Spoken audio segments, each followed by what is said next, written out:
Hi friends, welcome to Divya Mallu vlogs. ಬನ್ನಿ friends, ಇವತ್ತು ನಾನು ಮಶ್ರೂಮ್ ಮಸಾಲವನ್ನು ಯಾವ ಥರ ಮಾಡೋದಂತ ತೋರಿಸ್ತೀನಿ ನೋಡಿ. ಅದಕ್ಕೂ ಮುಂಚೆ ಯಾರೆಲ್ಲ ನನ್ನ ಚಾನಲ್ನ ಸಬ್ಸ್ಕ್ರೈಬ್ ಆಗದೆ ಹಾಗೆ ಅಂತಿದ್ರೆ ಪ್ಲೀಸ್ ಸಬ್ಸ್ಕ್ರೈಬ್ ಮಾಡ್ಕೊಂಡ ವಿಡಿಯೋಸ್ ನೋಡಿ. ಹಾಗೆ ಕೆಳಗಡೆ ಕಾಣ್ತಿರೋ ಬೆಲ್ ಐಕನ್ನ ಪ್ರೆಸ್ ಮಾಡೋದ್ರಿಂದ ನಾನು ಮಾಡೋ ಪ್ರತಿಯೊಂದು ವಿಡಿಯೋ ಫಸ್ಟ್ ನೋಟಿಫಿಕೇಶನ್ ತಕ್ಕಂತ ನನಗೆ ಬರುತ್ತೆ. ಹಾಗಾದರೆ ಮಶ್ರೂಮ್ ಮಸಾಲವನ್ನು ಯಾವ ಥರ ಮಾಡೋದಂತ ತೋರಿಸ್ತೀನಿ ನೋಡಿ. ಮೊದಲಿಗೆ ಮಶ್ರೂಮ್ ಮೇಲೆ ಇರುವ ಸಿಪ್ಪೆನೆಲ್ಲ ತೆಗೆದುಬಿಡಬೇಕು. ಅಂದರೆ ಅದಕ್ಕೆ ಮಣ್ಣು ಮತ್ತು ಬ್ಲ್ಯಾಕ್ ಅಂದರೆ ಕಪ್ಪು ಚುಕ್ಕೆ ಈ ಥರ ಎಲ್ಲ ಆಗಿರುತ್ತೆ. ಅದನ್ನೆಲ್ಲ ಕ್ಲೀನಾಗಿ ತೆಗೆದುಬಿಟ್ಟು ಕಟ್ ಮಾಡಿ ಇಟ್ಕೋಬೇಕು.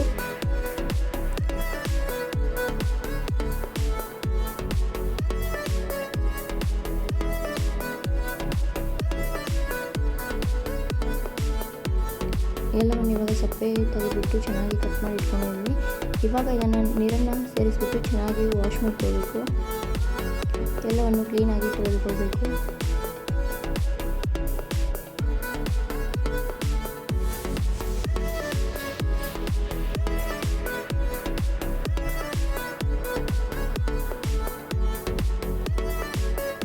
ಎಲ್ಲವನ್ನು ಕ್ಲೀನಾಗಿ ತೊಳಿತಾ ಇದ್ದೀನಿ. ಇವಾಗ ಎಲ್ಲವನ್ನು ತೊಳೆದಿದ್ದೀನಿ. ಇದಾದ ನಂತರ ನಾವು ಇದಕ್ಕೆ 3 ದೊಡ್ಡ ಗಾತ್ರದ ಈರುಳ್ಳಿ ಹಾಗೆ 2 ಟೊಮೆಟೊವನ್ನು ಕಟ್ ಮಾಡಿ ಇಟ್ಕೊಂಡಿದ್ದೀನಿ. ಇವಾಗ ಇದಕ್ಕೆ ಒಂದು ಕಡಾಯಿಗೆ ಸ್ವಲ್ಪ ಎಣ್ಣೆಯನ್ನು ಸೇರಿಸ್ಕೊಳ್ಳೋಣ. ಎಣ್ಣೆಯನ್ನು ಸೇರಿಸ್ಕೊಂಡ ನಂತರ ನಾನು ಇದಕ್ಕೆ ಪಲಾವ್ ಎಲೆ, ದಾಲ್ಚಿನ್ನಿ, ಲವಂಗ, ಮೆಣಸಿನಕಾಳು ಹಾಗೆ ಜೀರಿಗೆಯನ್ನು ಹಾಕಿ ಮತ್ತು ಅದಕ್ಕೆ ಒಂದು ಏಲಕ್ಕಿಯನ್ನು ಕೂಡ ಸೇರಿಸಿದ್ದೀನಿ. ಎಣ್ಣೆಯಲ್ಲಿ ಸ್ವಲ್ಪ ಫ್ರೈ ಮಾಡ್ಕೊಳ್ಳೋಣ. ಸ್ವಲ್ಪ ಫ್ರೈ ಆದ ನಂತರ ಅದಕ್ಕೆ ನಾವು ಕಟ್ ಮಾಡಿ ಇಟ್ಕೊಂಡಿರುವ ಈರುಳ್ಳಿಯನ್ನು ಸೇರಿಸೋಣ.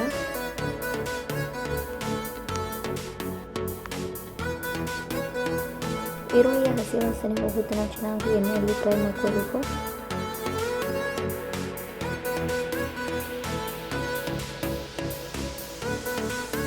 ಹಾಗೂ ಈರುಳ್ಳಿಯ ಹಸಿ ವಾಸನೆ ಹೋಗಿ ಸ್ವಲ್ಪ ಕಲರ್ ಚೇಂಜ್ ಆಗೋ ತನಕ ಎಣ್ಣೆಯಲ್ಲಿ ಚೆನ್ನಾಗಿ ಫ್ರೈ ಮಾಡ್ಕೋಬೇಕು.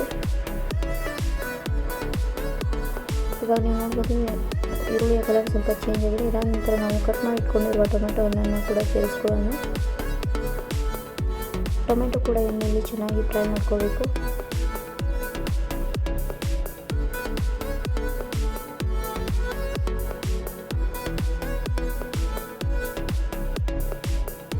ಮತ್ತು ಈರುಳ್ಳಿ ಚೆನ್ನಾಗಿ ಫ್ರೈ ಆದ ನಂತರ ಇದಕ್ಕೆ ನಾನು ತುರಿದು ಇಟ್ಕೊಂಡಿರುವ ಒಣ ಕೊಬ್ಬರಿಯನ್ನು ಕೂಡ ಸ್ವಲ್ಪ ಸೇರಿಸ್ಕೊಳ್ತಾ ಇದ್ದೀನಿ. ನೀವು ಒಣ ಕೊಬ್ಬರಿಯನ್ನು ಸೇರಿಸ್ಕೋಬೋದು, ಇಲ್ಲಾಂದರೆ ನೀವು ಸ್ಕಿಪ್ ಕೂಡ ಮಾಡ್ಬೋದು. ನಾನು ಒಣ ಕೊಬ್ಬರಿಯನ್ನು ಸೇರಿಸ್ಕೊಂಡ್ರೆ ಗ್ರೇವಿ ಚೆನ್ನಾಗಿ ಬರುತ್ತೆ ಅಂತ ಸ್ವಲ್ಪನೇ ಸೇರಿಸ್ಕೊಂಡಿದ್ದೀನಿ. ಇವಾಗ ಇದನ್ನು ಗ್ಯಾಸನ್ನು ಆಫ್ ಮಾಡಿ ಮಿಕ್ಸಿ ಜಾರ್ಗೆ ಹಾಕಿ ಮಿಕ್ಸ್ ಮಾಡ್ಕೋಣ. ಮತ್ತು ಅದೇ ಕಡೆಗೆ ಸ್ವಲ್ಪ ಎಣ್ಣೆ ಹಾಕಿದ ನಂತರ ಅದಕ್ಕೆ ನಾನು ಕಟ್ ಮಾಡಿ ಇಟ್ಕೊಂಡಿರುವ ಮಶ್ರೂಮನ್ನು ಕೂಡ ಎಣ್ಣೆಯಲ್ಲಿ ಸ್ವಲ್ಪ ಹೊತ್ತು ಚೆನ್ನಾಗಿ ಫ್ರೈ ಮಾಡ್ಕೊಳ್ಳೋಣ. ಒಂದು 4 ರಿಂದ 5 ನಿಮಿಷ ಫ್ರೈ ಮಾಡಿಕೊಂಡ್ರೆ ಸಾಕು. ಚೆನ್ನಾಗಿ ಫ್ರೈ ಮಾಡ್ಕೋಬೇಕು. ಇವಾಗ ನೀವು ನೋಡ್ಬೋದು ಮಶ್ರೂಮ್ ಕಲರ್ ಕೂಡ ಚೇಂಜ್ ಆಗಿದೆ. ಇದಾದ ನಂತರ ನಾವು ಮಿಕ್ಸ್ ಮಾಡಿಟ್ಕೊಂಡಿರುವ ಪೇಸ್ಟನ್ನೆಲ್ಲ ಕೂಡ ಸೇರಿಸ್ಕೊಳ್ತಾ ಇದ್ದೀನಿ. ಇದನ್ನು ಕೂಡ ಎಣ್ಣೆಯಲ್ಲಿ ಚೆನ್ನಾಗಿ ಒಂದು 2 ರಿಂದ 3 ನಿಮಿಷ ಎಣ್ಣೆಯಲ್ಲೇ ಫ್ರೈ ಮಾಡ್ಕೋಬೇಕು. ಇದಾದ ನಂತರ ನಾನು 1 ಕಪ್ ಆಗುವಷ್ಟು ಮೊಸರನ್ನು ತೊಗೊಂಡಿದ್ದೆ. ಮೊಸರಿಗೆ ಧನಿಯಾ ಪೌಡರ್, ಅಚ್ಕಾರದ ಪುಡಿ, ಅರಿಶಿನ ಪುಡಿ, ಅದಾದ ನಂತರ ಸ್ವಲ್ಪ ಗರಂ ಮಸಾಲ ಹಾಗೆ ಜೀರಾ ಪೌಡ್ರನ್ನ ಸೇರಿಸಿ ಚೆನ್ನಾಗಿ ಮಿಕ್ಸ್ ಮಾಡ್ಕೊಳ್ತಾ ಇದ್ದೀನಿ. ಇದಾದ ನಂತರ ರುಚಿಗೆ ತಕ್ಕಷ್ಟು ಉಪ್ಪನ್ನು ಕೂಡ ನಾನು ಇದರಲ್ಲೇ ಸೇರಿಸ್ಕೊಳ್ತಾ ಇದ್ದೀನಿ.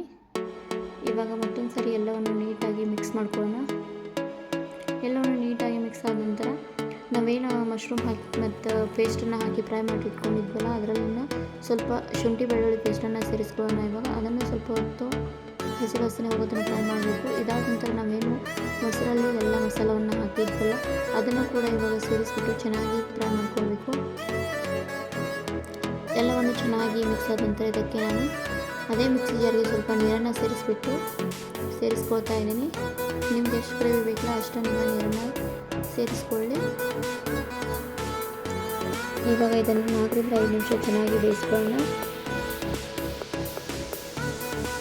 ಇವಾಗ ನೀವು ನೋಡ್ಬೋದು ಚೆನ್ನಾಗಿ ಬಂದಿದೆ.